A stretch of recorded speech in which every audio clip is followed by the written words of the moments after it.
I'd like to talk about Washington's leadership and the Newburgh meeting where he surprised the gathered officers in his attendance. So how would you describe those circumstances briefly so that we can talk about it? The Army was in discontent. The officers hadn't been paid.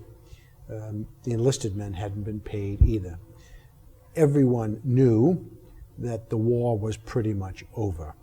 And so what everyone was concerned about in the Army was that they would be sent home at the end of the war without being paid. And so they wanted to do something. They wanted to force the Congress, perhaps. Well, they wanted to do something, but they didn't know what to do. A not unusual situation in an historical environment like this. You're desperate, but what do we do?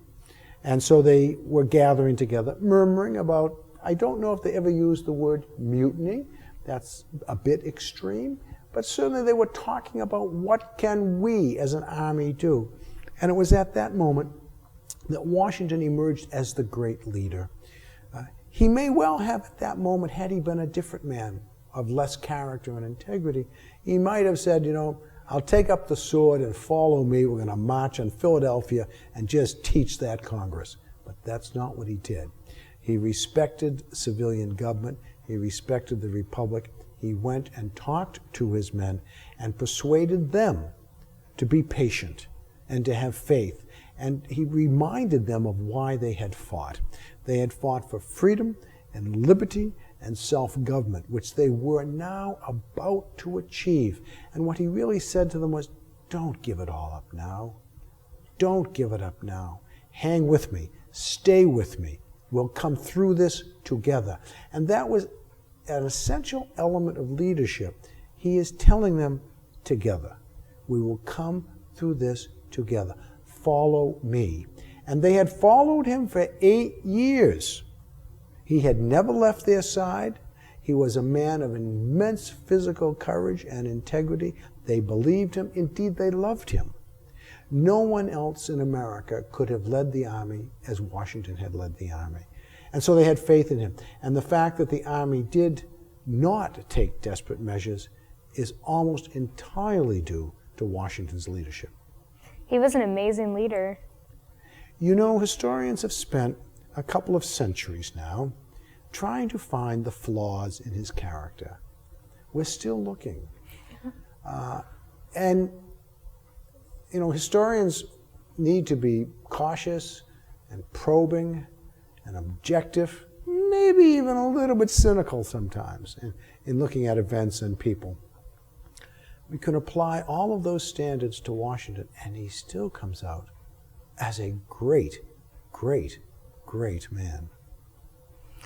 In that speech where he addresses the officers at Newburgh, he gives Congress a lot of credit. Yes. And yes. He says, "Let me entreat you, gentlemen, on your part, not to take any measures which, viewed in the calm light of reason, will lessen the dignity and sully the glory you have hitherto maintained. Let me request you rely on the plighted faith of your country and place a full confidence in the purity and intentions of Congress." Purity and intentions of Congress. Yes. So was Washington giving credit, giving Congress, was it through his support of Congress that he gave legitimacy to Congress when its credibility was waning, or was it really that strong at the time?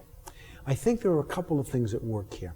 It's difficult to divine the mind of George Washington. Okay? But do remember, Washington had served in the House of Burgesses. Washington had been an elected representative. Washington had grown up in a colony, in a colonial America that was devoted to self-government. That's what the Revolution was all about. So he was fervently supportive of self-government, of representative government, of Republican government. And here he saw a great moment in history. Washington, like so many of the founding fathers, had a very strong historical consciousness.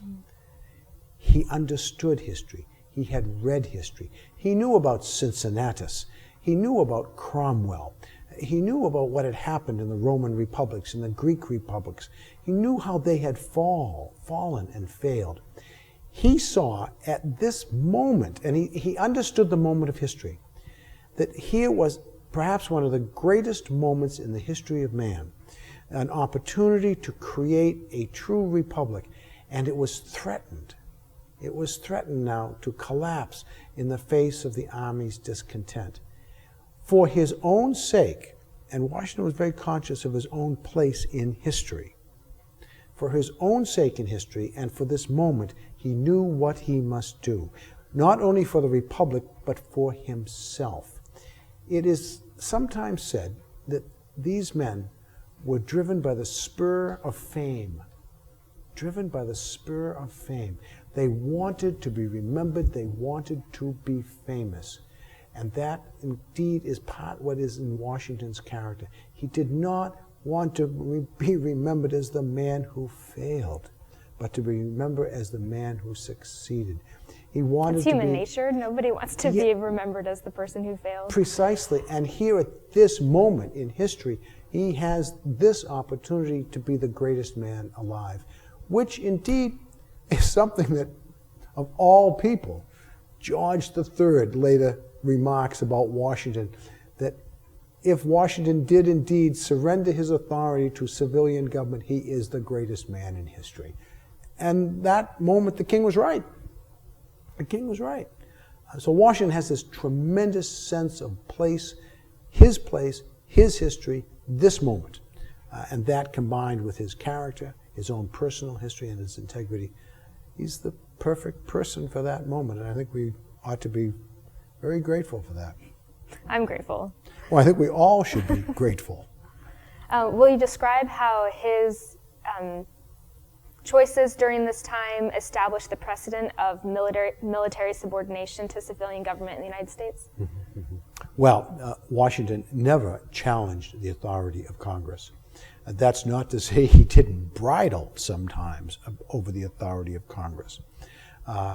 He, on many occasions during the war, Congress would send a committee to visit with the commander-in-chief. And he always received the committee and was always polite and engaged with the committee. He always kept the Congress informed of what he was doing or what he planned to do. This reciprocal arrangement worked very well, for the Congress respected him as well. There were mutterings on occasion. In 1777, when Washington hadn't done so well and General Gates had done very well, there were murmurings about replacing Washington, but that never came. That never came to pass. Washington always had strong support in the Congress because he did respect them. He did listen to them. The Congress was careful never to order him in any peremptory kind of way, because they would not want to have challenged the commander-in-chief in that fashion. But nonetheless, Washington was careful as well never to disobey the Congress, and that in his communications to the Congress, his letters are the perfect example of politeness and deference, which was very, very important. Deference.